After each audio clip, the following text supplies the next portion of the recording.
Hello and welcome back to the Perfunctionist channel.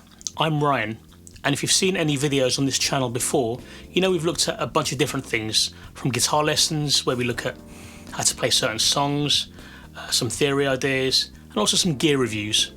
Well, this video is going to be on the gear review side, but rather than looking at pedals and other big pieces of gear, we're going to look at something smaller, but just as important. Today we're looking at patch leads. So specifically we're looking at the flatter patch leads, the pancake ones, the ones that help you fit more pedals on your pedal board, or that maybe allow you to get them closer together so you can use the space more economically. I'm going to talk you through why I like the flatter patch cables and go through this pedal board build I had for a New Year's Eve gig in 2019, where I needed to be very conscious of the space that I was using on a small pedal board and how choosing patch leads that were flatter helped me achieve that.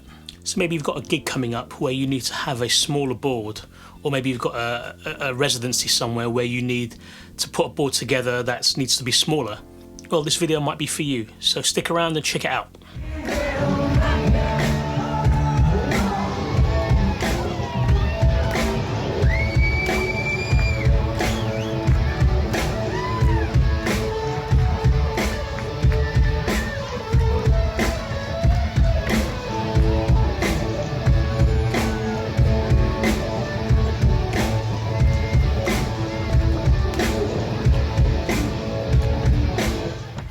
So this is the mini pedal board that I had in mind for that Dubai gig, and as you can see it's coming to fruition. I've actually made it, but there were a couple of issues that I had to deal with in order to get it this small.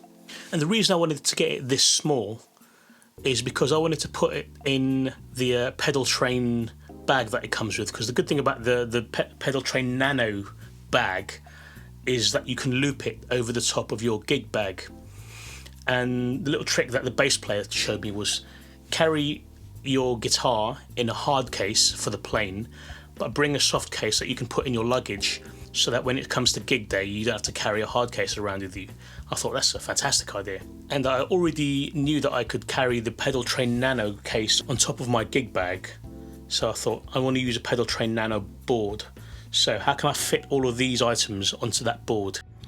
Back on Jumeirah Beach, looking lovely as ever. Burj Al Arab over there. This is where we'll be playing tomorrow. That's the stage. So as you can see, I've got the Line 6 HX Stomp for most of the tones. I've got this little, it basically gives me more, a couple of extra foot switches on top of these three here in order to have more control over it, so I don't have to keep kneeling down and twiddling knobs. As you can see, I've labelled it here. So this one here is to turn my delay on and off. I've basically put my delay always onto this, and this is my tap tempo. I use the SL drive here by Exotic for my higher gain sounds, and I get the lower gain sounds and cleans from here. And then I've got a wah pedal here. The tuning will be done from the HX Stomp. So let's put this together.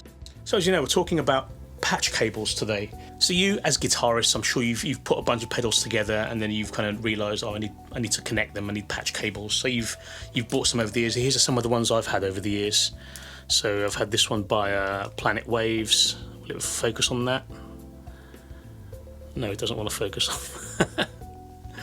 I can't remember this. I think this is just some generic brand that I bought from the guitar shop. Probably not the best quality. I'm sure as beginners we've all used these ones here, these kind of coloured ones, which you can't unscrew the heads, the jacks off of and replace or fix.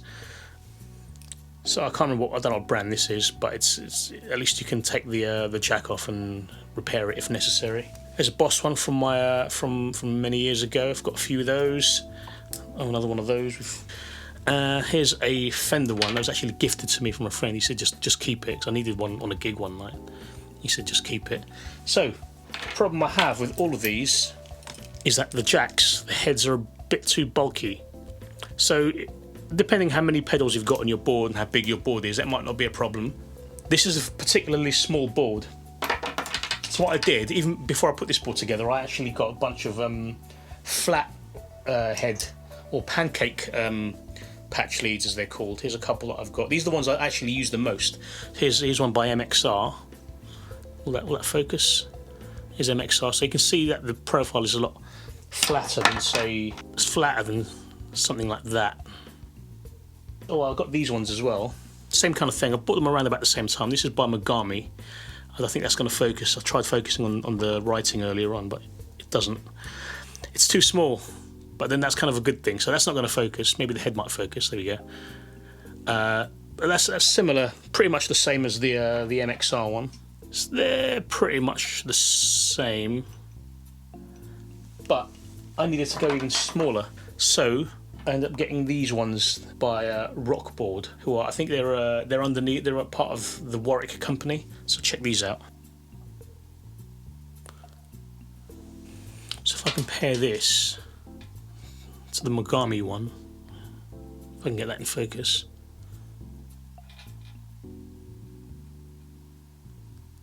So I don't know how well that comes out on camera, but the one on the right, the Rockboard patch cable, is a lot thinner. Or it's thin enough where I was able to create this board. My guitar rig, going up to my setup here, my monitor mix, charts. Just using this for this is a Marshall JTM 45, just using that for some stage sound. It's my exotic guitar, which is amazing. So I was to use one of the older cables. Let's choose this blue one here. I don't know if you can see that. That's not going to fit. This bit here is too long to fit in there. Even if I used let's get the Mogami cable out. So one of the pancake ones, even that is slightly, just very, very slightly too wide here. So bring on the Rockboard cables, which I don't need to show you because they're already plugged in. Let me see if I can zoom in actually.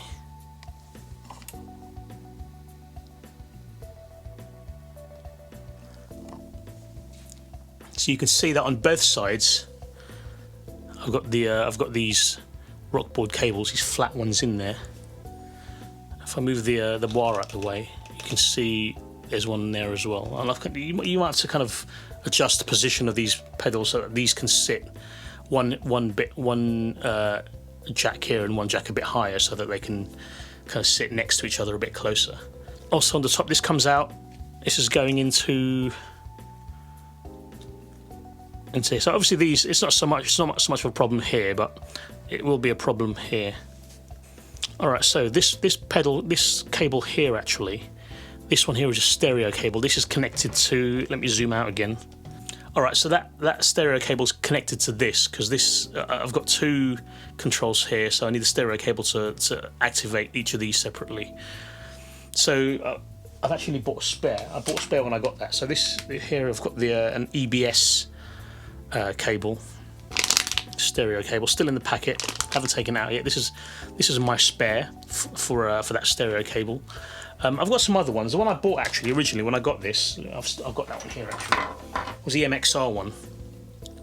So this is an MXR stereo cable, TRS cable. You can see the two strips there. This was way too big to fit in here. So in fact, let me zoom in again. You should hopefully be able to see. Can you see the cable in there? This will not fit. I mean, it looks like it kind of fits, but what you have here is you've got the little nut that sticks out of this the pedal to hold the jack into place. That protrudes out a little bit. So when you put this patch cable in there, it's too thick. So if you're putting a board together, give some thought to the kind of patch cables you're going to use. You may have some already, and if they do the job fine, then great.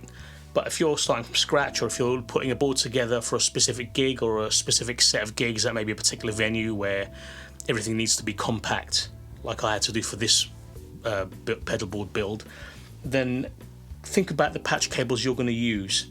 So the thing about some of these older patch cables I've got is that they have removable heads or removable jacks.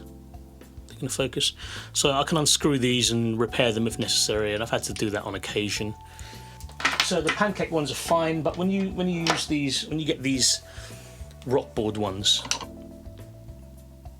it doesn't look like you can open them up and repair them. So that might be one of the downsides of these pedals. So I don't know if there's any particular way of doing it. I don't think there is. I think that if they break, you just need to get a new one or change the heads, perhaps. They've also, I've just realised as well, they've also got flat cables as well. The actual cable is flat. I don't know if that's going to focus. Put my hand behind. So notice how the actual cable is quite flat. It's not round. It's flat. So that's the only potential downside to these Rockboard cables.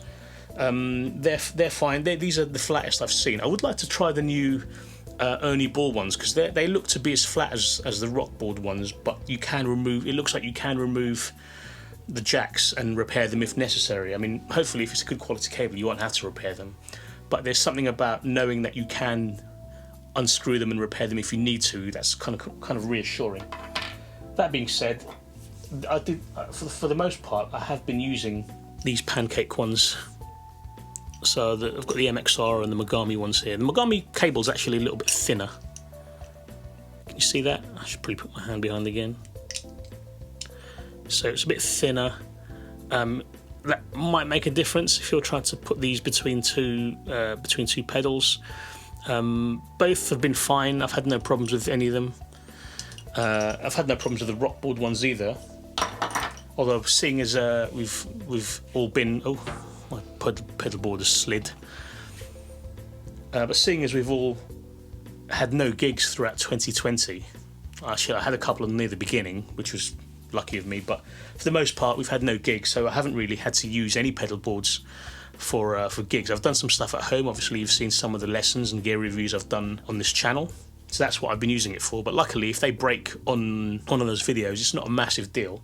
I'm not in front of an audience who are going to hear my guitar sound cut out if one of my patch cables isn't working. So the balance you want to get is to get the flat cables if that's what you need, but also get quality ones as well. I've had no problems with these. I've only bought these the Rockboard ones in November 2019. It was for the New Year's Eve gig of 2019.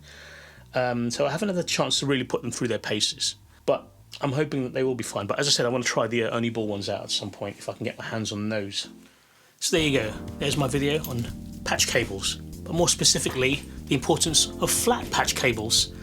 So I hope that was useful to you. If you did find that useful, or if you liked that at all, please consider giving this video a like, and probably more importantly, please consider giving this channel a subscription. I'm still trying to reach my 1,000 subscribers, my first milestone, so please do me a solid and subscribe. That would be very much appreciated, especially as I'm sure most of you are, a struggling musician who had a really bad 2020 when it comes to live music and earning money from music. Anyway, you can also help out by clicking on the links below. So I've got a bunch of the patch cables that I mentioned linked in the description. So then, if I remember correctly, they're not particularly expensive, so check them out. I do get a little commission off of the purchase if you use the link. You don't have to pay anything extra, but it does go a long way to helping me out. So yes, like, comment, subscribe, all of that. More importantly, you stay safe, and I will see you in the next video. Take care.